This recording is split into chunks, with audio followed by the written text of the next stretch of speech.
咁我相信最近幾年咧，國產鏡頭已經喺不停大家嘅認知裏邊咧，又或者 YouTube 嘅影片裏邊咧，都係耳熟能詳噶啦。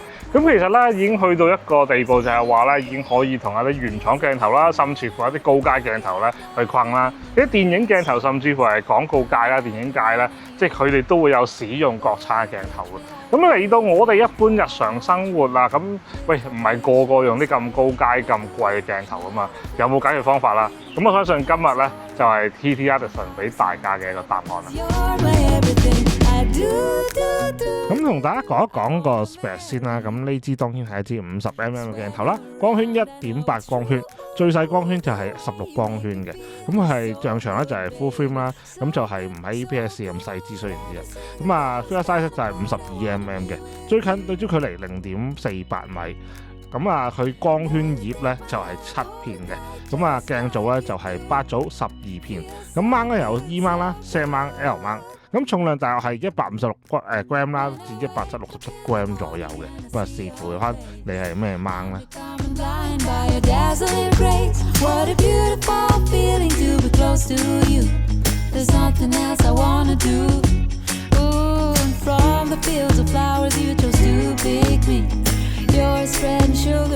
咁雖然咧佢就係499蚊人民幣嘅售價，咁但係咧即係盒啦、包裝啦都係唔馬虎嘅。咁你睇到都係咧即係幾靚嘅包裝啦，亦都有咧一啲嘅即係防打開嘅標籤啦。咁大家咧即係可以咧即係同大家起碼基本去拆一拆開箱睇下呢支鏡頭啦。咁其實咧有呢啲貼紙咧有防止咧大家咧俾人偷換咗支鏡頭啦。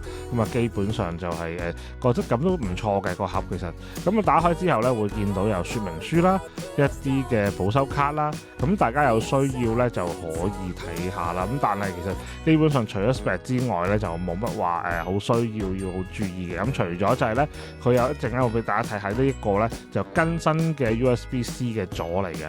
咁啊上面另外咧就會寫翻個 spec 啦。咁雖然頭先同大家講過啦，咁大家有興趣都可以睇下嘅。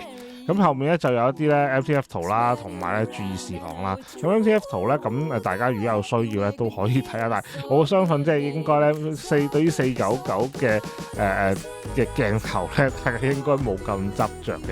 咁但係的而且確咧，佢嘅 MTF 都係我覺得唔太差。於499嚟講啊，咁另外就係有佢啲唔同嘅平台啦，同埋保修卡啦。咁但係當然咧，即係呢啲就係大家可以放埋一邊先啦。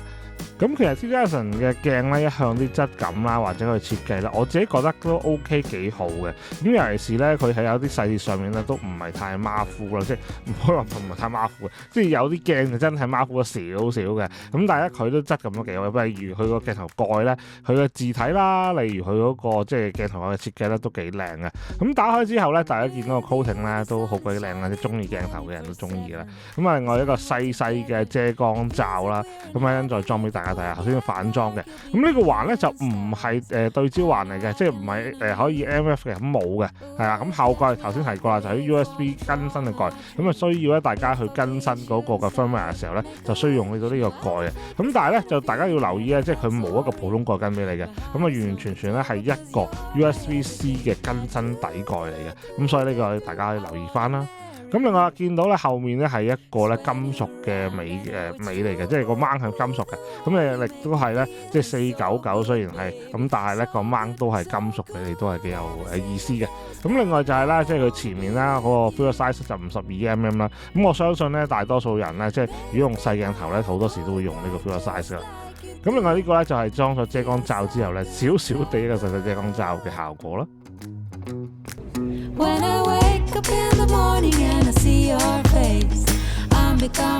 咁今次支鏡頭咧，其實咧佢就只係叫幾百蚊嘅鏡頭啦。咁其實我初都會話喂，支鏡會唔會即係好差咁？大家知道，因為你俾得幾百蚊買嘅嘢，當然就係即係一分錢一分貨，係以前我哋嘅概念咁。但係而家即係自從國產鏡頭有咗之後咧，大家好似對呢個一分錢一分貨咧，又好似唔同咗個概念。今次咧，其實試支鏡頭咧，我都俾咗自己即係一啲唔同嘅想法去用佢啊！即係，唔好諗咁多啦，499，亦都係揾到啲朋友咧一齊去試下啦呢支鏡頭啦。咁大家其實有感覺就係咧，即係好簡單就係，喂呢支鏡頭都輕啦、平啦，唔使諗咁多啦，即係影到就影。咁啊，其實但係咧，即係出嚟嘅效果，雖然嗱大家見到景深啊嗰啲咧，即係你唔可以揾啲咧，即係咩 G Master 啊，你唔可以揾啲咩 S-Line 啊嗰啲去比。一定冇可能嘅，咁但係你話即係至於499蚊有呢個質素，有呢個嘅效果，即係我自己覺得，喂，我唔講咁多啦，不如大家咧一齊留言講下，喂，你覺得點啊？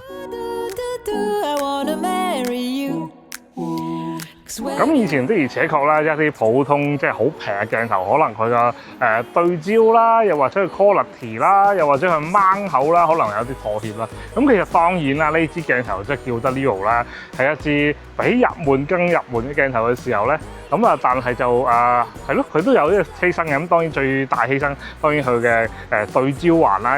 咁一般鏡頭咧都會有一個對焦環啦。咁你見到咧支鏡頭咧就係揀斬咗呢樣嘢。咁你話有冇影響咧？我相信對於一般現代嘅人去到去攝影咧，雖然手動對焦依然都有用嘅，咁但係喺大多數我諗而家又是後生仔啦，又或者一般咧，即係叫做比較入門嘅話咧，佢哋好少會真係咧需要一個手動對焦環。當然唔係冇用啊！嗱，你千祈唔好鬧我，係有用嘅。但係因為佢要減省價錢啊嘛，咁我就將所有嘢成本就降低。咁我覺得呢樣嘢咧都係一個幾聰明嘅做法嚟嘅。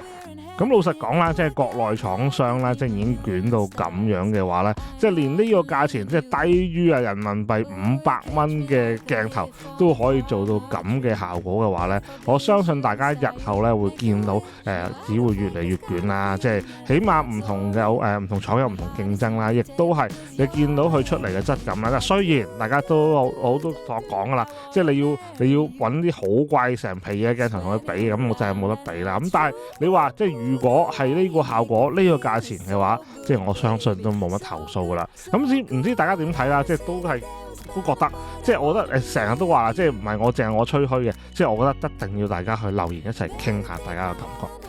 同埋咧，大家如果喺 Lightroom 啦或者相機裏面咧，都會見到咧支鏡頭係會被記錄咗咧數據咧入去部機張 Word 度啦，或者張 JPEG 度啦。咁所以唔使擔心入到 Lightroom 或者相機咧就認唔到支鏡嘅功能啦，或者係防震啦。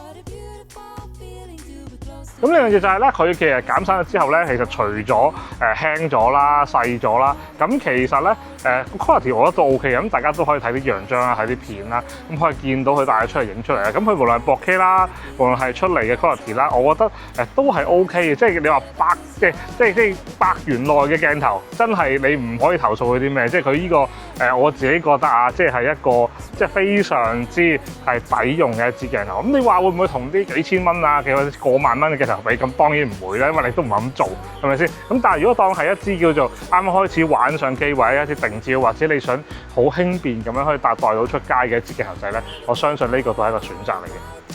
希望今日大家中意條片啦，記得 like、share、subscribe 出嚟啦。有咩意見下面留言俾我哋一齊傾下支鏡頭啦，傾下點睇啦，國產鏡頭點睇啦，或者有平有貴，大家會點樣諗點樣選擇，亦都會唔會覺得呢支鏡頭咧係推薦俾一啲初入門用家啦，或者初開始影相用家，因為我自己都係㗎，我中意用50mm 起步嘅。咁大家歡迎都下邊留言一齊傾下。咁我哋下一次揾更多新嘅產品同大家去傾下試下，我哋下次再見，拜拜。